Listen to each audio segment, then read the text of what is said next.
ചില സാഹചര്യങ്ങളിലേ നമുക്ക് ചില പിടിവാശികൾ ഉണ്ടാവും. നമുക്ക് വിട്ടുകൊടുക്കാനൊന്നും കഴിയൂല. അതുകൊണ്ട് നമുക്ക് ഒരുപാട് കാര്യങ്ങൾ നഷ്ടപ്പെടും. അപ്പൊ നമ്മൾ എന്താ ഓർക്കേണ്ടത്? നമ്മൾ എന്താ ഇപ്പൊ ചെയ്യാം? പിടിവാശികളാവും.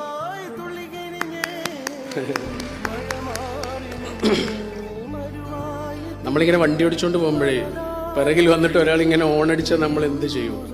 ഭയങ്കരമായിട്ട് ഓണടിച്ച് ശല്യപ്പെടുത്തുകയാണെങ്കിൽ നമുക്ക് രണ്ട് കാര്യങ്ങൾ ചെയ്യാം, അല്ലേ? ഒന്നെങ്കിൽ അയാളോട് പിടിവാശി കാണിച്ച് മത്സരിക്കാം, അല്ലെങ്കിലോ സൈഡ് കൊടുക്കാം. സൈഡ് കൊടുത്താലുള്ളൊരു പ്രധാനപ്പെട്ട ഗുണം എന്താണെന്നറിയാം? വലിയ ഒരു മാനസിക സംഘർഷത്തിൽ നിന്ന് നമ്മൾക്ക് രക്ഷപ്പെടാന്നുള്ളതാണ്. എടാ, ജയിക്കുന്നതിനേക്കാൾ വലിയൊരു കാര്യമുണ്ട് ചില സമയങ്ങളിൽ. ചില സമയങ്ങളിൽ ജയിക്കുന്നതിനേക്കാൾ വലിയൊരു കാര്യമുണ്ട്. അതെന്താണെന്നറിയോ? തോറ്റുകൊടുക്കലാണ്. പ്രത്യേകിച്ച് ബന്ധങ്ങളിൽ.